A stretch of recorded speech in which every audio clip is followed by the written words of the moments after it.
My name is Ash, and I am the founder of CrimeOwl. But today, I don't want to talk about CrimeOwl. I want to talk about what inspired me to create CrimeOwl, which was my mother disappeared 18 years ago, and she has since never been found. In this video, I'm going to cover a brief history of CrimeOwl and where the case for my mom, Shaida Ghaemi, stands today, because I am hitting a few walls and I want to see if anyone out there can help. So, when my mom disappeared 18 years ago, it got, covered on the media. It went to the FBI. They considered it a homicide investigation. And years went by, and I did all the standard things you do. I was patient. I went to victim advocates. We offered a reward.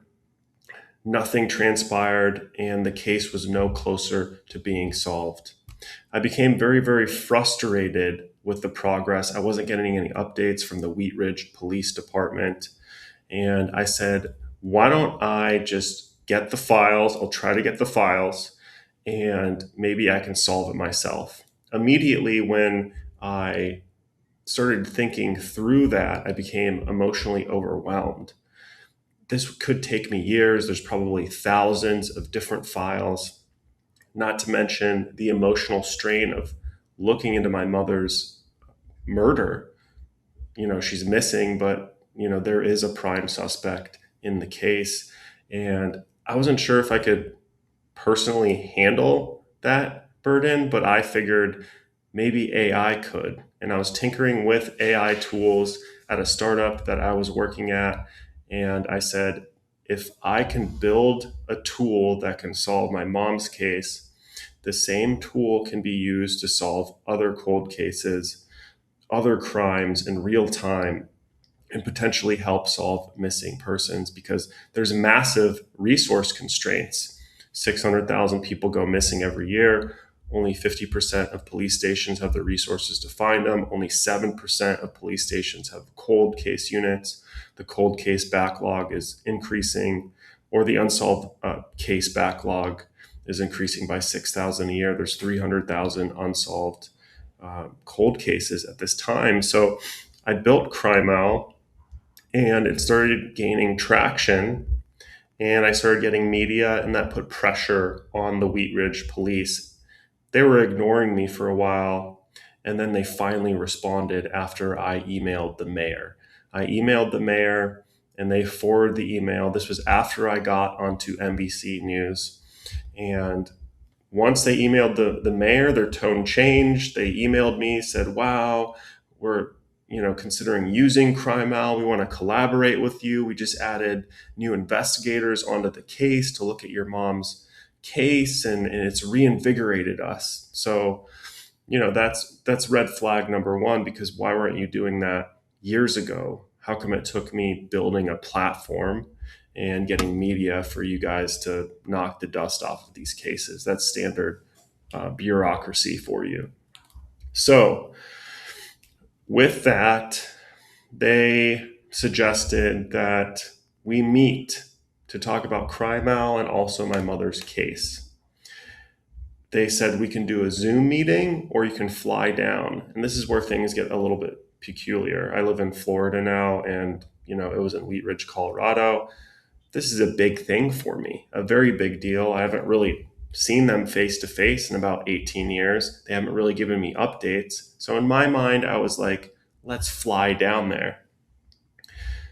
I talked to two private investigators who are using the CrimeOwl platform. One of them is a cold case expert, Jason Jensen. The other one was a lead detective on a case, Ellis Maxwell, the Susan Powell case. They offered to help me with my mom's case for free, and they would fly down to Colorado, and we'd go to the Wheatridge Police Department. So they were ready to help me.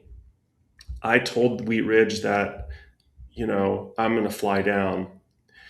And it got a little weird, because they kept hinting that, oh, we should do a Zoom meeting. Let's do a Zoom meeting. They kept trying to push me towards a Zoom meeting. And I said, no, I'm coming down. I'm coming down with my two investigators. About a week before the scheduled time I was going to fly in, they said, "We don't want your investigators there." Okay, that's kind of weird. They said, if you don't want to come down, they kept hinting that. You can read between the lines. We understand if you don't want to fly down, we can still do a Zoom meeting. I said, no, I'm still coming, buddy. So I went to the meeting. We did a CrimeOwl demo to start. I said, let's structure it this way: CrimeOwl first, my mother's case second, because that one's a little bit more emotionally charged. So after the demo, I'm sitting in the Wheatridge Police Department in a room. The IT people leave. It's Commander Keith Waymer.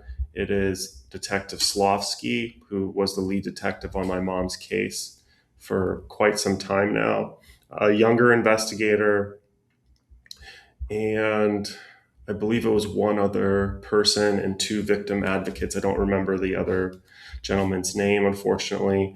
And they basically told me, you can ask us whatever you want, but we can't exactly answer every question. So I'm sitting there. I go in with a cool head. I had originally said that on the NBC News interview that if they don't give me the files, I'm going to sue them. I cleared the air. I said, hey, listen, you left me no choice. I had to say something in the media. I was going to sue you guys, but I'm here to collaborate. And I just, want to collaborate and figure out what happened to my mom. So I kept a cool head. My mindset was, I'm just going to go in and observe and listen to what these people have to say here. And that's what I did. So I asked questions, and it was very, very peculiar because I would ask a question and they gave me some very interesting nuggets that I had never heard before that actually floored me and my family. But, I would ask a question and the younger detective would answer, and then the older detective would interject. And he would just talk and talk and talk and talk and talk in circles over and over again. And then I would have to stop him and then ask another question. And then the younger detective would talk and the older detective would interject and talk and talk and talk and talk. And the other detectives were just kind of observing in there.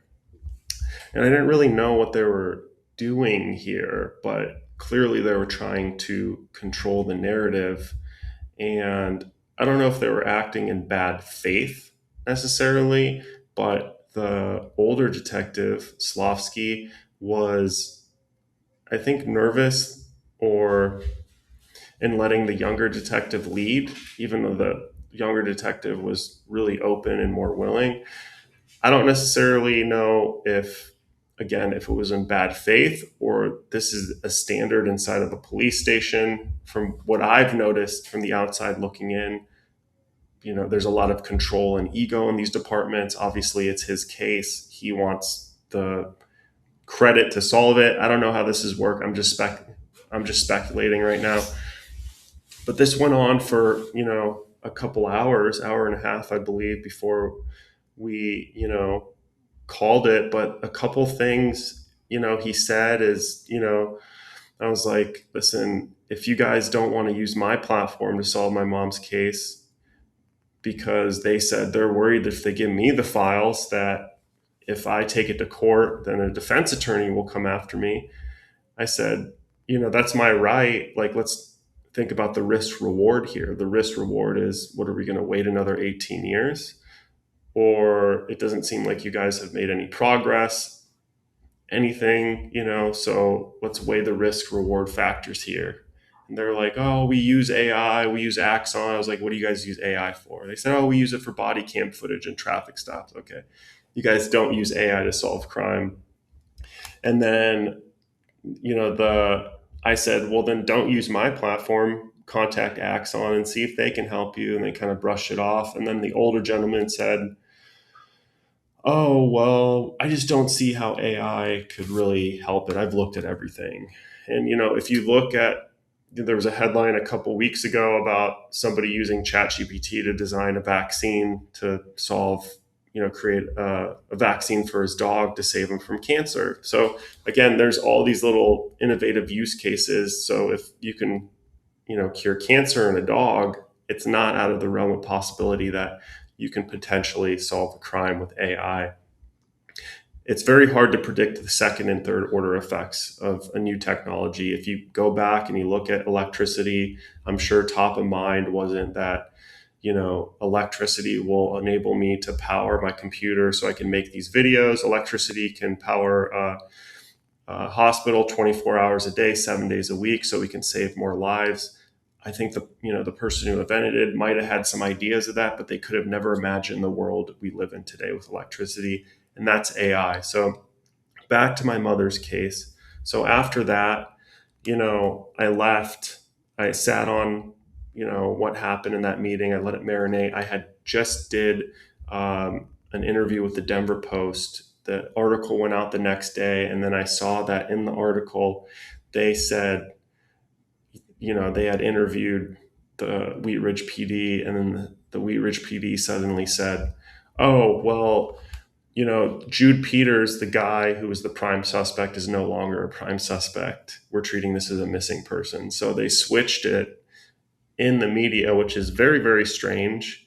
They had told me that in the meeting, but I thought it was very strange that they had to put it in the media suddenly. And when I asked them if they knew where Jude Peters was, they said,